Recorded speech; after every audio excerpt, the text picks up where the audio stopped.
Right, thank you. Good evening, everyone. I'd like to welcome you all to this April 2022 full council meeting of Colne Town Council. And also anybody who's watching online, welcome. Have we got any apologies? Yes, I've got apologies from Councillor Nixon, Councillor Cornish, Councillor Chung, Councillor Butterworth, Councillor Hurley and Councillor Lord. Right, thank you. Small band tonight then. Item 3 is declaration of interest. Has anyone got any declarations of interest in anything that's on this agenda this evening? No? Okay. The next item is the minutes to approve as a correct record of the minutes of the meeting held on Tuesday the 15th of March 2022. Has anyone got any comments, amendments, anything they don't agree with? No? Can someone propose those as a correct record then? That's David. Can I have a second, Alice? Thank you very much. Thank you. All those in favour? Item 5 is public forum. There doesn't seem to be any public in attendance either here or wanting to speak via our channel. So, next item is finances. To receive a schedule of payments from 9th of March to the 10th of April for approval by the Chair. Anybody got any comments or? Yes, David. Just one quick question on the big payments. Third from the bottom, we got the retention payment being paid out to Preludic. That's the final payment, isn't it, on all their work and that sort of thing, is it? It is. From the playground project that we did, we kept back a 5% retention on all the invoices. So they were to be paid 12 months after. We did actually have to chase the invoices up because they didn't send them to us. However, because of the audit, we wanted to get everything through. So they all came at once. So that's what that is.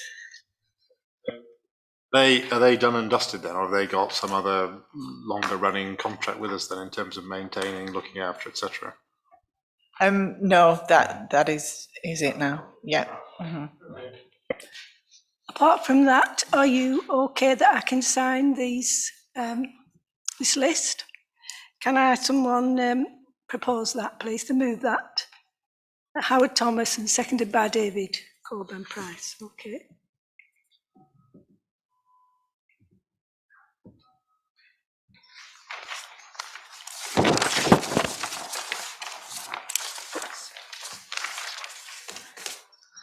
Right, the next item is Alkin Court's Working Group Terms of Reference. Oh no, the other one, sorry.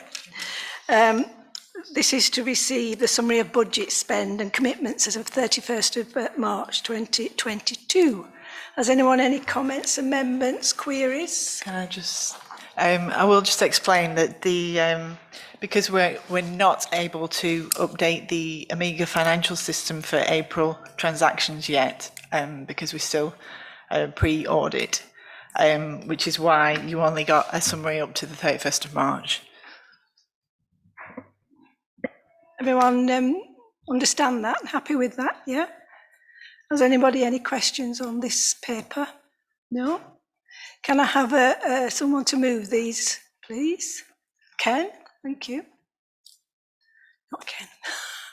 And you're going to, David Clegg will second that.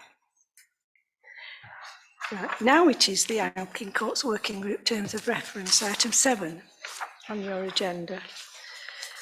Is anyone going to speak to this? David Clamp, do you want to? No? Anybody any queries or concerns or issues or any omissions or anything? No? Chairman, if you wish, I can explain to members why it's come back. Because normally, once they've been done for the year at the annual council, they don't normally come back, don't the terms of reference. That would be helpful, Councillor Clegg. it was always set up in the terms of reference saying that it would consist of 4 councillors. And last year, there were 5 councillors wished to be on it at the annual council, which meant that the terms of reference weren't strictly adhered to. It didn't present a problem throughout the year because there were never all 5 turned up at the same time. Had they have done, we would have been in breach of this terms of reference. So that's really the reason why it's come back. And I don't think there's anything else actually been changed on it, has there, Gina? No. Well, thank you, that's helpful, that explanation. Are we okay? Can someone move these terms of reference then? Yes, Councillor Clamp and a seconder. Okay. Thank you. Item 8 is the Lensman vehicle provision. To approve a budget for the FES committee to work within to provide an additional vehicle for the Town Council Lensman. We've got a paper here. Has anyone any questions about that? Comments, issues? There are certain options in this paper, so does anyone want to go through them? And yes, Councillor Thomas.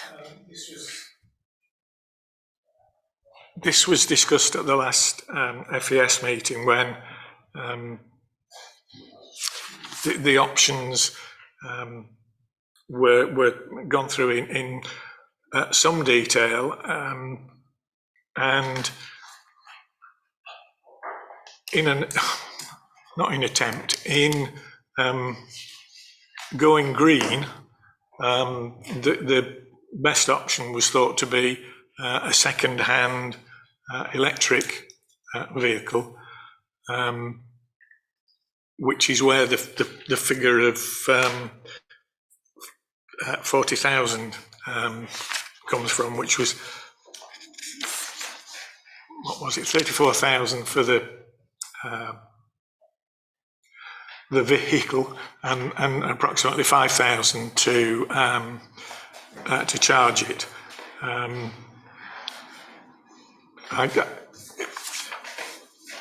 It became clear, I think, from the discussions we had at FES, that the current system of the senior lensman using his own vehicle, which apparently is getting a bit long in the tooth, and or, in inverted commas, borrowing one from a friendly contractor that happens to be on site was not really a tenable long-term option. Also, the trailer that it's referred to as an ATV, and I refer to it as a quad bike. It's great for the job that it does in the park and moving bits and pieces about, but for taking a big, if they need a big plank of wood, it isn't going to fit on it. So I think this was the solution that is the best of all possible worlds, in that we help on global warming, although I won't go into the arguments of the fact that if you take in all the CO2 that was put out in building the thing in the first place, but when it's actually running, will be relatively carbon neutral. And I think that at FES we discuss ways that possibly certain local suppliers may have their arm twisted perhaps a little bit to give themselves publicity of helping the council go green. So I'm quite happy to move the resolution that we go up to £40,000 and pursue the option of a second, get my teeth fixed, a second-hand vehicle. Well, Sarah. Electric vehicle. Right. Sarah? I'm happy to second that, but I would make the plea again that now we've got 2 legsmen and a van and a quad bike, or a sort of quad bike, that we consider scheduling in the lighter nights treasure our town, because the hot spots of Combe are still there for us to try and tackle. Would you like that put on as an agenda item? Council did agree that they would do that as soon as the manpower was. Yeah, and the light nights are coming in. Is it?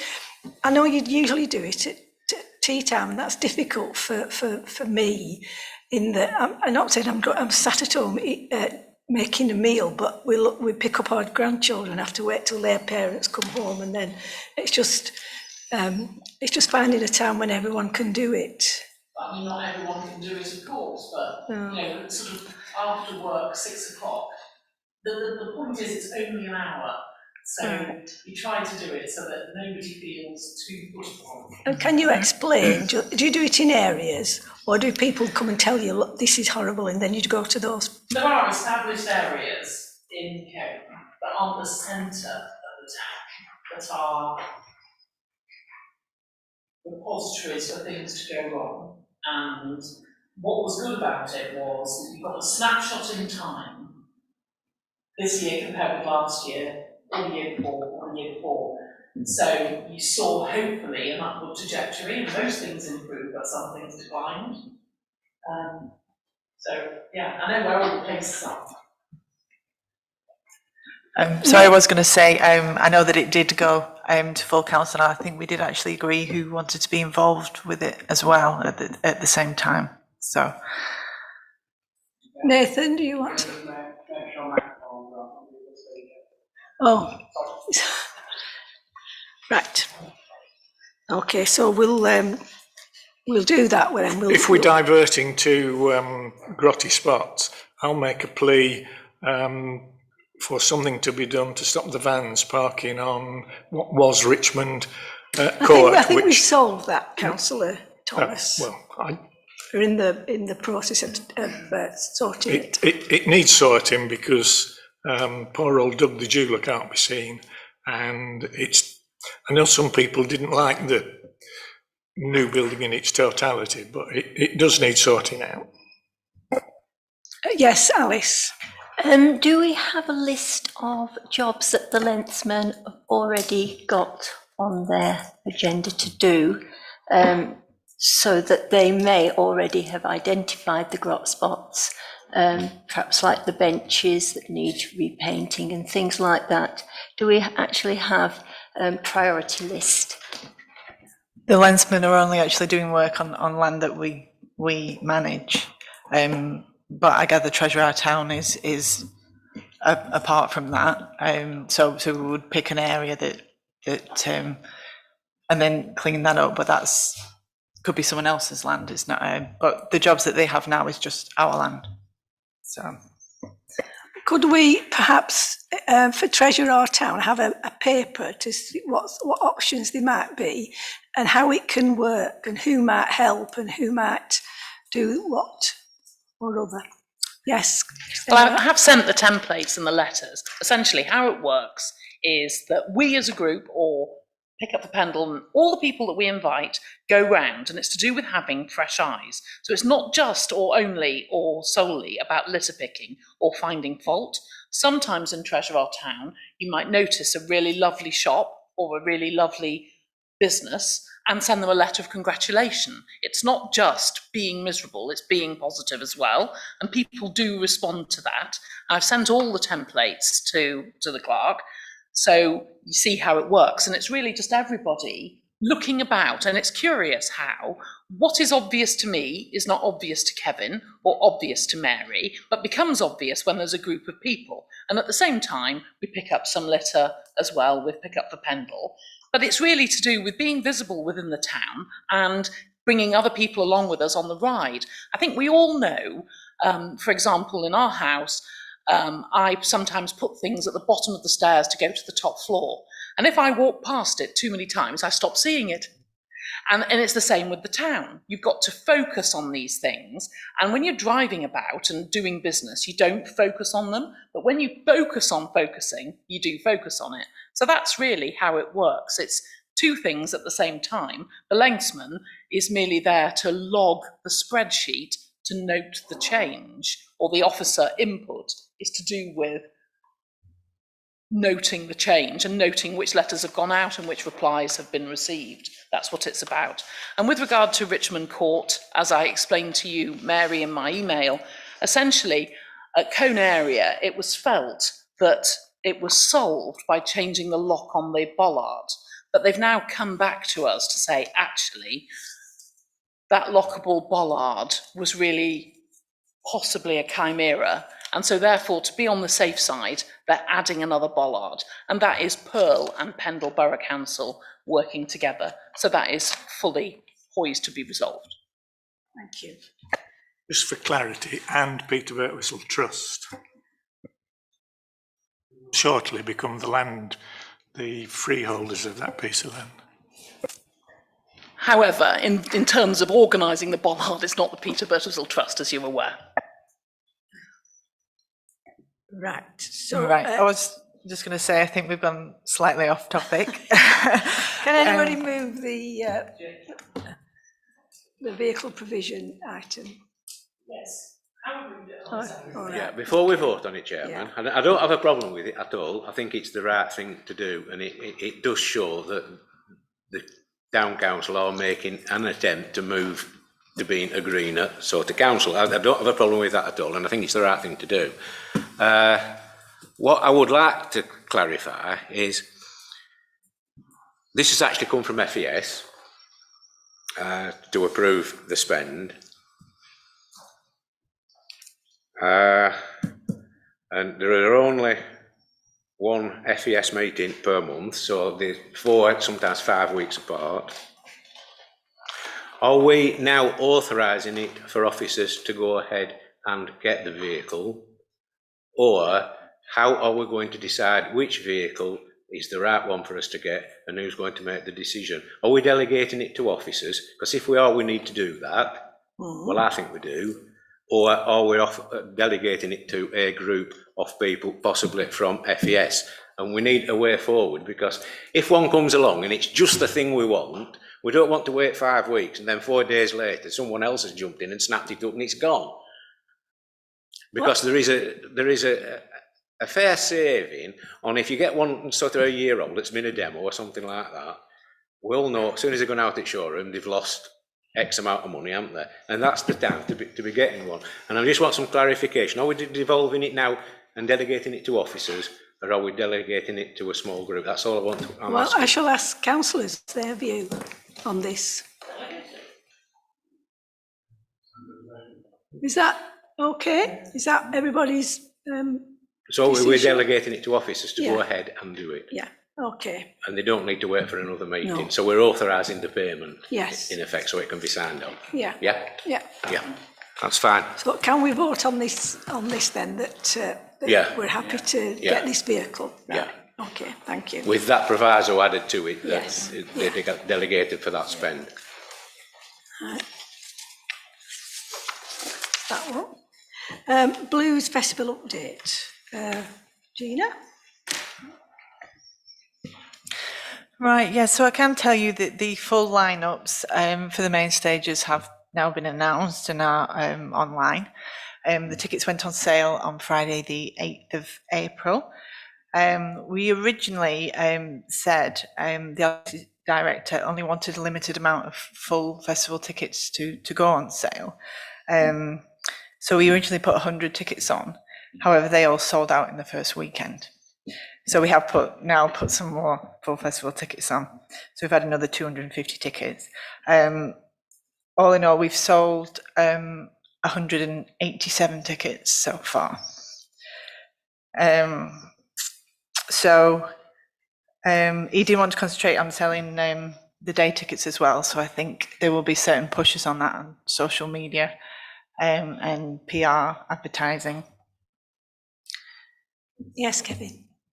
So now we've got details of the line. Now we've got details of the lineups. We can now start with the programme and the merchandise and getting all that ordered as well. The road closure application has gone in. We're just waiting on the TENS, and I've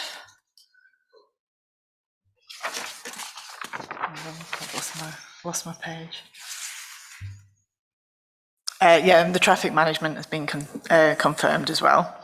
The catering tenders and the volunteer information should be going out in the next couple of weeks. Colne Blue Society are working on the lineups for the fringe venues.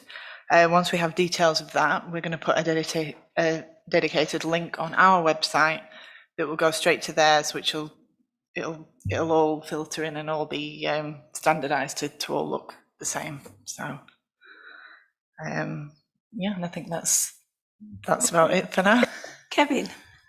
Yeah, looking through the advertisements, I noticed at the municipal hall there were no gaps between performances. So it was X was 9:10 to 9:40, and then the next one was 9:40 to something. So. What it is actually is it's the mini muni and the main stage in the hall, and basically when one goes off on that, there's going to be one in the mini muni, and you can't actually get into the mini muni without getting a full municipal hall ticket. So that's why that is. Yeah, so it's not on the same stage, is it? It's next door, so that, yeah. Okay, any other questions? No? Okay. We want this to come back there's a blues meeting, isn't there, in a few weeks? Yeah, so, but if there's anything important, we'll report it to the full council, yeah? Recruitment update, that's you again. Right, so we were recruiting for 2 part-time officers, one clerical officer and one financial officer. We have now appointed a clerical officer. She started with us on the 7th of March. So she's with us for 20 hours a week, and she's in Monday to Wednesday. Unfortunately, we haven't been successful in recruiting a finance officer. So it's decided at the last FES meeting that we would, we had been advertising it as a part-time position. However, we decided we would advertise it as a full-time position, but then state that part-time hours may be negotiated for the right candidate anyway, so we cover more bases and hopefully appeal to a bigger audience. So that advert is currently out and will be in place for the next 4 weeks. Any questions? Oh, anything? Yes, Brian. Is there any interest thus far? I think we've had 7 so far. Thank you. Anything else? What was the name that you said of the one that started? Because it didn't sound like the one I remember. She's called Kaylee. Yeah, all right. So, yeah, well, I thought. Oh, yes, I think it's just out. Item 11 is the Queen's Green Canopy. And again, that's information from Town Clerk. Okay, so I hope you all received the photos that I sent through. So the 2 tree pits that are outside the municipal hall have now been filled and planted with Betula Jacquimonti. I'm not sure if I said that right, but anyway. So that was funded by the town council at a cost of, it was £810 plus VAT. So they're already in situ. Officers are also looking at sourcing trees to plant along the main path in Alkincoats Park, which is leading towards the play area. Many of the bollards that have been put there of the barrier are starting to rot and are in a poor state of repair. So it was agreed at the last FES meeting that it would be a nice idea to plant trees in that section. It's currently with officers that are investigating that. A budget was agreed at FES of up to £15,000 to fund the trees, and that will be taken out of the year-end surplus. How many trees would it be, David? Depends how you do it, but using a tree in preference to a bollard, the visual is fantastic as far as I'm concerned. We went and had a look at this, and I reckon that the space, you've got to remember why the bollards were there. The bollards are there to stop caravans and travellers getting on and everything, and the tree will achieve that. If you only do the spaces that actually allow a caravan through, a vehicle through, we're probably talking between 90 to 100. But there are one or two other little bits on the corners that, if you're going to make it look visually good, you may be going up to 100, just over 100, which gives you a decent price for a tree, to get a decent tree to achieve what you're after. Sarah? That sounds amazing. And we just did something similar at Ball Grove on a much smaller level, because Pendle Council came along and said, put some bollards in to stop people. And I said, why can't we have trees? So there we go. But I'd like to know more about the trees that you're planning to plant, David. Well, we haven't particularly picked the tree yet, but we went and looked in the park, and if you look about 4 or 5 years ago, they planted some in the middle, and they are now probably 12, 13 foot high. They've got a big enough stump, it's far bigger than the bollard that's there, and the trees themselves have been trimmed so as they're probably no wider than 2 metres. So you've got about 1.5 metres at the bottom, and as long as you do the trees, you can do it in any sort of way. You can pick a mixed bunch and mix them, or you could have one of a particular type and then another type all the way up. But the thought of an avenue of trees up there in our current view is far better than this raw bollards that do no but cause problems ever since we got over the park, unfortunately. They kicked them out, they wrecked them, and for those that can remember, there was a very famous thing where me and a traveller disagreed very strongly about him kicking one out, and I wouldn't let him on the park. But these trees mean he won't be able to get on the park, because they'll do the job for us and protect that bit of danger away. Sarah? And are we going to have a mass planting day with loads of people? That's what we did at Ball Grove. Admittedly, we had a man with a digger who really helped, but it was a wonderful thing to be part of, and children and all kinds of people joined in. Again, we only just looked at it because obviously FAS just left the decision that they wanted to go down this road. But you will have to use a digger, and you certainly will have to use somebody else who volunteers to police in, because, as I said, we're not looking at little trees. They need to be bigger than 6 foot, preferably bigger than 8 foot. And so these are got to be put in right. But there's nothing against encouraging people to see what we're doing and why we're doing it, because it's one of those things that unfortunately has to be done. But let's do it in a way that looks good, rather than just a way that achieves what we're after. I think a community planting event would be a lovely idea. Yeah. It worked really well at Ball Grove. Actually, they all were volunteers, even the people with the things. But with people like Barry Hodgson, who were sort of mobilising who does what, where, when, so I sort of rotated off several jobs, taking off netting off the trees, holding the trees, backfilling the trees, removing the bricks, and people get to do different sorts of jobs, and all felt a great satisfaction at the end of it. 100 trees just to bring on site is, at that size, is a fair old job. It really is. We'll have to make sure we advertise it properly and let people know that what they're doing, even if they only want to go and come and look. People getting involved in it, just the end product is meant to be a driveway up like the driveway. Okay, thank you for explaining that, David. Anything else on the Queen's Green canopy? No? Item 12 is Colne Neighbourhood Plan. Colne Local Green Spaces Report. Okay, so first of all, I'd like to propose that we pass the next document to go through, which is the Green Spaces Report. And Gina and members of the Neighbourhood Plan Working Group will know that we've been sent the next 3 hefty documents. Now, these are technical documents. Actually, I didn't spot that they came just before Easter, because they came in the afternoon of, I think it was a Friday or Thursday late on.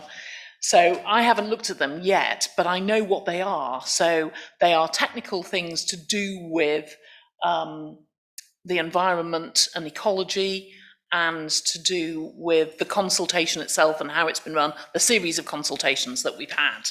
So that's just like the best hits of all of the consultations with all of the people who have written in about them. And these documents, and there's the draft plan itself that's been rewritten, and I've got to rewrite that bit at the beginning. I've already spotted that to get it ready for Regulation 15. But essentially, they're rehashes of stuff that's already happened in the past. They're updates. So for the next full council, the full council in May, will have those 3 documents, which are, I warn you now, hundreds of pages long. The main plan's 151. The consultations are something like 250, isn't it? So they are big, big documents, and that's what you've got as your homework after our next working advisory committee, which is the 27th of April. So that will be hopefully homework for the rest of you. And then we're sitting waiting for 2 documents left. One is the design code. Now, we have it passed to have the funding or have the time from locality to update the design code following our meeting, where we went through page by page just about and chose the consultation comments that were pertinent. A lot of them were from Pendle, and they were to do with consistency of use of colours, consistency in terms of terminology. It all made sense in terms of making the document easier to use. And with the design code, it's really, really important that it doesn't sit on a shelf. It's really important the neighbourhood plan doesn't sit on a shelf. But with the design code, it will be consulted for every single planning application in Colne. So it's got to be super usable by Pendle Council. So locality are going to go through that and implement all of those. They're really tweaks, aren't they? But they're important tweaks. Make all of those tweaks so that everything is really clear for the design code. So that won't come to our next advisory committee. It'll come to the one after, which means that that one and the heritage assessment, which is the heritage assessment for all our housing sites, that one will, those 2 should come together. And we don't know whether we can also ask for the basic conditions document at that point. So once these 3 have come to the advisory committee, then we've only got 3 left: the design code, the heritage statement, and the basic conditions statement. So we are powering through. It's, you know, I always say this, there are a phenomenal number of documents and an incredible amount of detail, but it is worthwhile getting it all right. So I've proposed that we pass the green spaces. I hope that somebody will second me. Second it? Brian? Yeah, Howard, Brian, whichever. Can I just ask a question about the 2 of the 4 sites that have been removed? And I know the people on Barnfield would be, they don't know yet, but they would be very unhappy if that was not allowed to be built on for houses. What are we talking about? Sorry, which one? The ELE. Yes, that was rejected, not on the consultation. It was rejected on a technicality, really. There was an objection from the Environment Agency based on sequential tests. And we took advice from Michael Wellock, who said that we as Colne Town Council are not in a position to do a sequential test for a site when we've got to look at sites all across Pendle. So he said, as we can't do that, we can't offer it. And as we can't offer it, we can't overcome it. And as a result, we should just set it aside and move on with the sites that we already have. Chawden Parish Council were in this position with one of their sites, Blackcar Mill. They decided it was so pivotal to them that they would go through this process, and it delayed their plan. I don't think I'm exaggerating, by 10 months, 9 months, a long time. And certainly we don't want to have that level of delay, and we still have a surfeit of homes within our sites. So that was the reason that Cotton Tree Lane didn't go forward to the final iteration. Could it get in later on? It can't be put in our plan later on. But it could be. It could be developed because it's within the settlement boundary and it's a brownfield site. However, whoever takes it on would have to overcome the Environment Agency objection, and they would have to commission a Pendle-wide sequential test. Just that I know the residents don't want more industry down there. You know, they don't want ELE when they move, for it to become, well, it could become anything, couldn't it, industrial? But we are where we are, yeah, I accept that. We're not anywhere at the moment. We're in a level of uncertainty about it. We wanted it in our neighbourhood plan because it isn't enormous, can't be seen, is in the settlement boundary and past our consultation. But that, you know, there's no point trying to overcome something. There's no point trying to push at a closed door. And with an objection from the Environment Agency, we as a town council not in a position to take that on. So we just stepped back. It's not that we rejected it, we just stepped away. Can I have a mover for this proposal, please? Oh, Sarah? Yeah. Can we vote for it then? Thank you. Item 13 is planning. I've got 6 planning applications now. We've got application 1 is 22/0135/FUL. It's 104 Green Road, Cone. It's yes, Sarah.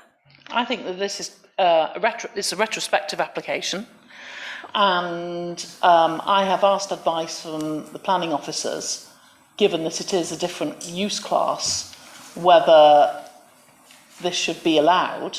It's in an area of antisocial behaviour. Might this be a focal point for antisocial behaviour? I do not like retrospective applications. And I would think that that's the sort of reasoning that I am concerned about mainly, its location and the fact it's retrospective. Thank you. Alice? Yes, unfortunately, I feel the same. There's a lot more litter on that corner. There is a bin, but it is on the other side of the road. I would suggest that some environmental look behind the shop and have a look at the fly and the litter that has accumulated there. And yes, it needs to be assessed as whether it's in the correct place. There are railings in front that have been damaged by a car, and possibly there could be a bin in that area, but it is quite close to the corner, and as I say, litter is accumulating and people are congregating there, and it is in a residential street. Thank you, Alice. Can we capture some of that information, or all of that information? Chair, can I move that we write, not that we write, our comment is that we don't think this should be allowed because of litter, traffic,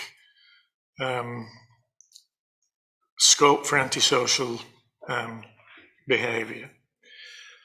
But put a, it's not a codicil, but that if Pendle are minded to grant it, they should put lots of conditions on about hours and a condition that they provide a suitable bin and maintain a litter patrol, whatever the right phrase is, because I know that has been done in the past on some sites. Thank you. Can we capture? Are you happy for that? When it goes to Pendle, that if they do, those are objections, and if it is passed, that it has those that we want those conditions on? Yeah. I would hope, Chairman, that it doesn't come to requiring a bin there, because hopefully it'll well, I would wish that it got turned down and then they didn't even need to require a bin, but we'll see where it goes. Yeah. Okay. Can I go on to number 2? 22/0127/FUL about coffee. It's alteration to shop front window to create openable window. Yes, Sarah. I know I sound really down on things tonight, and I certainly don't mean to be. Really supportive of About Coffee as a business. But this is one of the buildings, and I'm afraid, Gina, I'd like you to tell me which of the buildings it is, within our list of non-designated heritage assets. And it is really important to us as a business. And when we were writing the guide for the conservation area, there are certain things that typify cone shops that are seen to be important from a conservation perspective. And here we have quite a few of them. We have the recessed door in the middle. We have the ornamental pilasters on the edge, and we have the stall risers at the bottom, and we have the upper lights, and then the perfect symmetry of the shop. So here, that's going to be trashed, and actually there'll be sort of queuing there on the pavement, which changes the way it changes how the shop works. And it does concern me, actually, that will be sort of built into the shop. And I wrote to the planning manager and said, were they aware that down the side of this shop there are blocked up windows, at Windy Bank? I feel that this is detrimental from a conservation area perspective. I know it seems small, it's just altering the fenestration, but I also put a question mark about how it will work in the real world. Having said that, I want to say that I would really want About Coffee to be a successful business. But I think generally there are 2 reasons there: conservation and how it will really work. Anybody else, any comments? Can I just clarify, would that mean that they could serve people through the window? So you'd have people across the pavement and things? I think that is the problem. The footpath is relatively narrow at that point. I'm trying to remember the name of the people that had it before. Unwin. No. The people before it became About Coffee. All right. Because I think if you think this is detrimental to it, it was a lot worse when it was. I can't remember what it was. It was a outfitters. Oh yes. Shop, and I can't remember what it was called. But I suspect that they were the ones that blocked the windows up and everything. But yeah, if they're looking to serve through a hatch, reopen one of the windows on the side. Yeah. Are we all agreed with that we support the business totally, but we don't think that this is proper?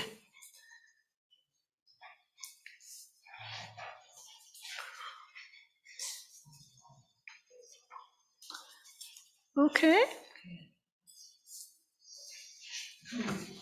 And the next one is the TPO. It's 22/0175/TPO. It's Ferndean at Cotton Tree Lane, Colne. Removal of a sycamore tree subject to a TPO. Has anybody had a look at this? No? Neil Watson actually went out and saw this. Is it no comment then? No? No. Chances are it'll be approved anyway, although with Lee Johnson not being there, they're taking a bit longer, I think. Right, okay. Next one is another TPO. It's 22/0177. It's at 4 Grenfell Gardens, Combe. Removal of 2 Eden trees. I don't know what they are. No, I was going to ask that question. It's news to me.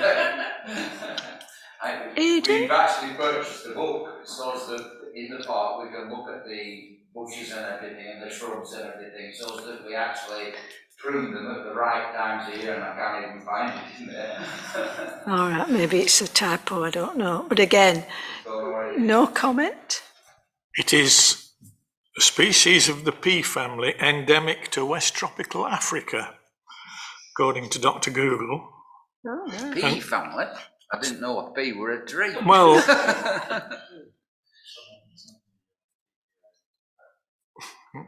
yeah, but it's not. But well, we shouldn't be encouraging West African trees anyway. But. Well, just have no comment. Leave it to the Pendle. Right. The next one is 22/0168/HHO. It's 2 Bullsworth Terrace, Colne. It's for a demolition of existing garage and rear extension, and erection of a 2-storey side and rear extension.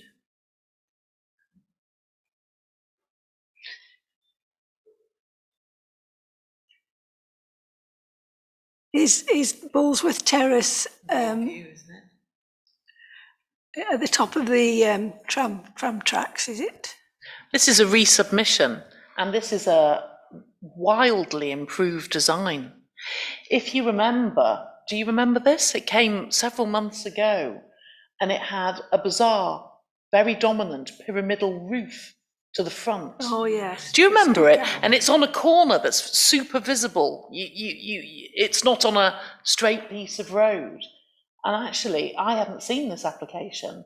This is a huge improvement and shows that it's the planning system works, because the person gets their extension, but it's one that's visually better for the street. Anybody else have any issues? Oh, no comment, is it then? Next one is 22/0084/FUL. It's part of field to the north of Spring Mount, Keighley Road, Colne. Yes, Sarah? Again, trying not to be negative. This isn't a field. And I have written to the planning officer concerned. Nathan, could you go on this? Is there a site plan? Because right, yeah, so there is a site plan which shows it in relation to the other houses and its garden. So this long strip that you can see is roughly the size of the actual plot size of this large suburban house. So it's like, this is the size of a suburban garden. It's not a field. And although the building isn't big, it's 6 metres by 4, I think that it's quite possible along that row on the street that the owner of the field has sold a sliver to every single house, in which case potentially for agricultural purposes we could have 6 or 8 of these. And the NPPF strives to maintain the integrity of open countryside. And I think that this potentially, what maintenance could you need for a suburban garden? I've suggested to the planning officer a sheep, 2 sheep. It's not necessary to have a great big building. And I think that potentially we're opening the door here. It's not going to be used for agricultural purposes. It's too small. So we're opening the door here to a building for agricultural purposes, not being used for agricultural purposes. I am very concerned about it. I think it's part of a bigger trend within Pendle. Whereabouts is it exactly on the Keighley Road? It's more or less opposite Hill Lane or whatever it's called, the one that goes down just before.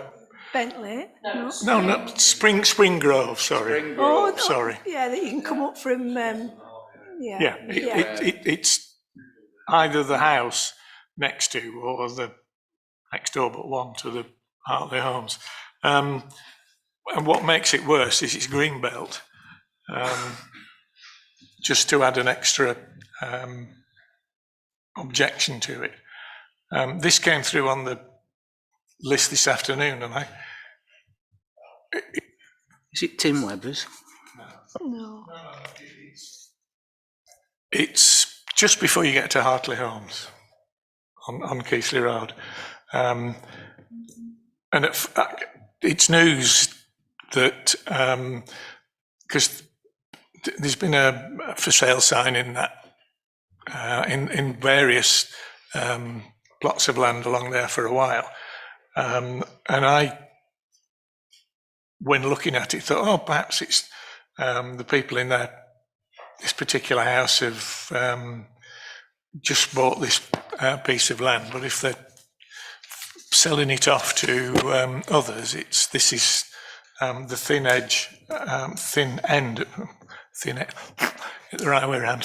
end of the wedge. And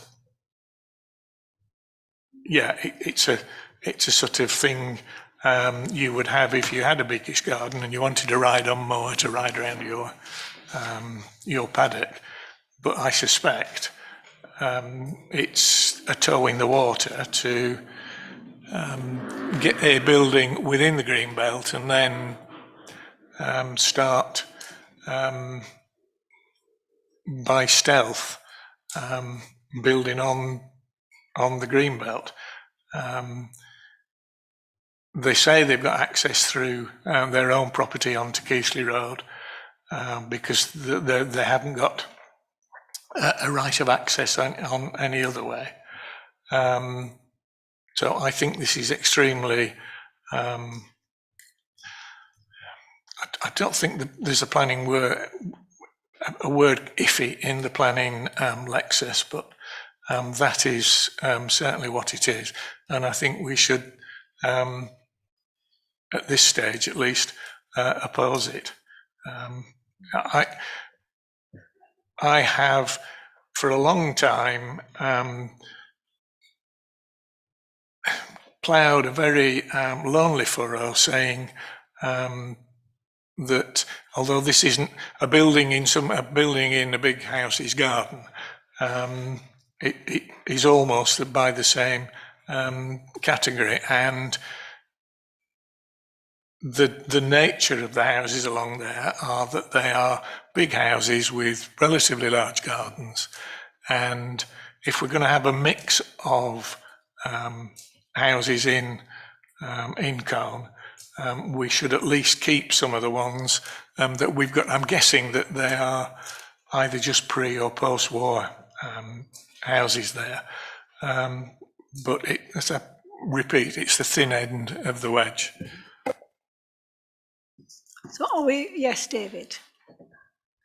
Chairman, one thing I see as a danger from this, and it may not come as a danger from the current applicant, i.e. the person who lives at the house, it could be something that could potentially happen in the future. And my worry would be that it could end up being a redundant agricultural building that doesn't get used.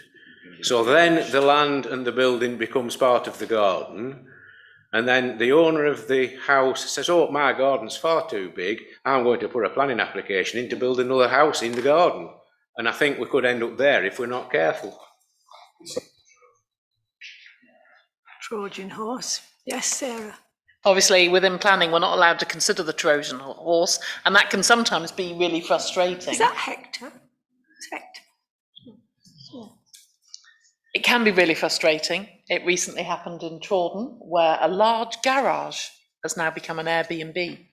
The protection that you've got here, just so that people are aware, is that it has to be used for, I can't remember how long, and then it has to be disused for 10 years. So that if this is a Trojan horse, which we're not allowed to consider, and we mustn't. It's a long-term thing. It's not going to happen overnight. That is at least something. Have we got some words? Can we just get? Move that we oppose it on the grounds that it's in the green belt. Yeah. I would really point out that it's not an agricultural building. You're only allowed to put up these buildings because it's engaged in agriculture, and that can't be agriculture. It's a big shed. It's a big shed. In a back garden. And it's also in Greenbelt. Right, that's good. Right, okay. I'll just wait for Gina to get the words down. Have we any correspondence received? No? I'm looking for items for a future month's agenda. Yes, Sarah? I just went just at 6 o'clock to the Gib Hill Working Group, and we're going to have a meeting on Gib Hill, I don't know, June probably. We're going to meet the Lancashire Wildlife Trust, etc. So I think it's wise, while we're doing that, that we discuss this council's relationship with Gib Hill and how they may wish to get involved in making Gib Hill a local nature reserve, which is something that Pendle Council decided that they wanted to try and do. Okay. Alice, have you got any thing? Yes, I think that's an excellent idea for a future meeting. This council need to get involved in this initiative. Okay, are we happy for that to be put on another agenda? Yeah, future agenda, thank you. Also, we should ask for a report about the new market panel on the next agenda, which I believe is having a meeting this week with only 3 elected councillors on it, and we just need to be sure that everyone knows what is happening, because obviously it's going to be very important, and at the moment there's still a certain amount of smoke and mirrors as to what is happening. I'm not sure that the full board of Pearl are aware of all the plans that have been scribbled on the back of a fag packet somewhere.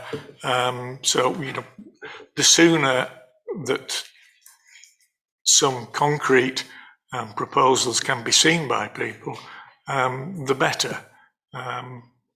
So I think we should have a report from that meeting, because I know that when the town council asked for a representative, it was asked for an officer, not an elected member. And I know that Gina is going as that representative, and there's nothing wrong with that. But I do think it would have been nice if the invite had been for elected members, because obviously whatever happens to the redevelopment around there, it is important that we don't end up with another Hartley Square, which I suspect we may do, or we may end up with something that people will be moaning about for years if we're not careful. Thank you, Sarah. Obviously, there are 2 elected members on the committee. There's Councillor Lord and there's myself. We're both borough councillors as well as town councillors. I didn't know that they'd asked you, Gina, but certainly Pendle Council said that there were to be 1 extra representative from Cone Town Council. There'll be plans shown at the meeting, which have now been through several iterations, and there's certainly, I think the architects would be a bit horrified to hear that they're scribbled on the back of an envelope. As well as that, there are obviously the people who work in the market, who have stalls in the market, and the point of this meeting on the 21st of April is to talk about the plans, prior to a full public consultation, and also talk about the best way to keep the market alive and vibrant and functioning during what has to be a disruptive hiatus. And that's so important that we get the buy-in from the people who are actually in the market. So yes, I'm sure that the plans can be shared. You can share the plans, Gina, on Friday morning. Alice? I actually heard about this at church from one of the market traders who just assumed that I would know all about it and was going to the forum. And she showed me the article, which invited everybody, councillors and residents and interested parties. So I was under the impression that, yeah, I could go along. I don't know whether that is the case, but I'll obviously send the document that I was shown, which definitely said that it was for interested parties and residents. So, Do you know about this? I know there's going to be a public consultation. Perhaps that's conflated there. This meeting is just for the people who were on the old market forum, plus representative from Cone Town Council, plus 3 borough councillors. That's as far as, and the officers, of course, from Pearl, Julie Whitaker from Pendle Borough Council. As far as I'm aware, that's... Yeah, I think it's only 3 councillors because 2 of the town councillors are also borough councillors, aren't they? So it's not like 3 different town councillors and it's... Chair, that is irrelevant. They are Pendle Council and Combe Town Council are 2 entirely different bodies. If there happens to be whatever the correct word is, membership of the Town Council and Pendle Council, well, yeah, but that doesn't mean that someone that is a Pendle councillor that is also a town councillor, you can't wear 2 hats in that situation. That's rather like saying, we have members who are also county councillors, so if there's something happening that affects the county council, Pendle Council have got a representative there because he's also a county councillor. That's a nonsense argument and not an argument that stands water. As far as I can see, the legality of this meeting is that it's open to the public because it is advertised on Pendle Council's webpage under meetings and the rest of it. So therefore it's advertised there as happening in here on Thursday night, I think it is. Unfortunately, I would have come if I was able to come and sit in the public gallery and see what went on, but I've got other plans for Thursday night. I think from that we can glean it's a public meeting, so members of the public can come just like they can here, but they can't vote or speak unless they wish to in the public forum. Okay, so you understand that, Alice, now, yeah? yes, and I shall be coming as a member of the public. Right, Yeah. okay. Because I think this group were convened. I don't think it can be changed now, can it, from what it was before? As I said, there will be a full public consultation. This is the first time when the market traders can really talk about the practicalities from their perspective. And that's so important. It's important how the public use the market, but it's important how the actual businesses use the market.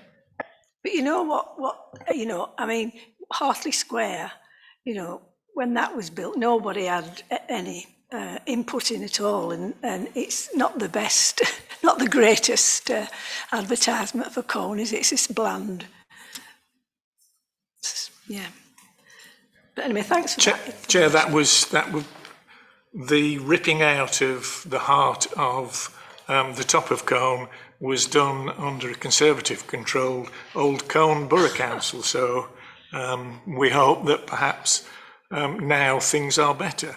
But there is a danger now that time moves on, the money has to be spent within a fairly tight time frame, and we will end up with, if we're not careful, a botched job.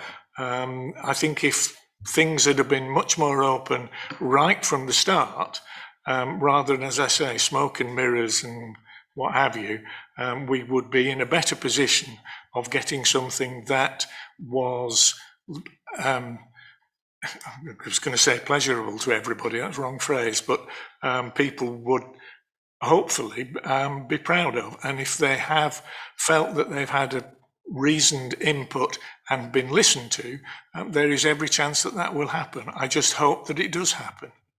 Thank you.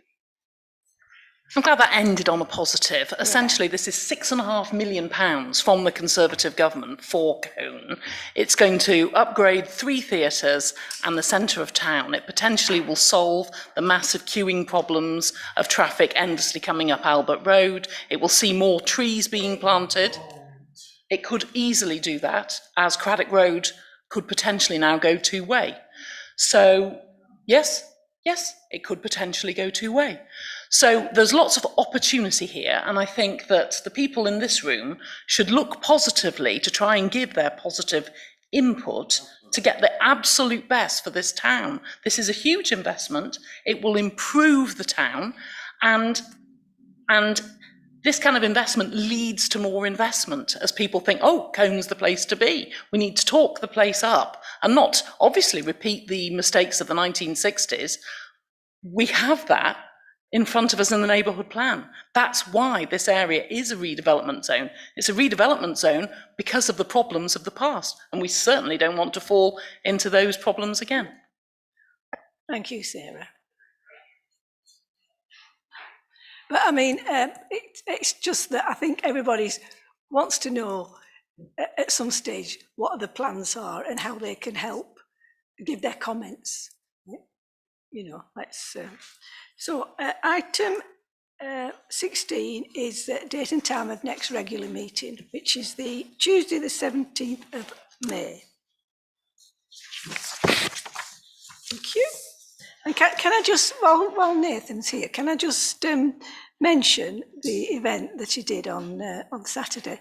It was, I know we had the good weather, but the number of different activities and choices of spectacular things to view or choices, and it just was really buzzing. I've never seen as many people in Colne, and the Greek food had queues for grilled halloumi and goodness knows what, and we had acrobats and fire eaters and all sorts. It was, I don't know whether Alice wants to say anything, but you were really busy, weren't you? Yes, we were, and I really want to congratulate the officers because it was a really fantastic event and there's been nothing but praise for it. Colne in Bloom, we raised £240 for our winter planting, so that was fantastic, and the Easter egg competition seemed to go down a storm. So yes, a very, very good event. Well, thank you, Nathan.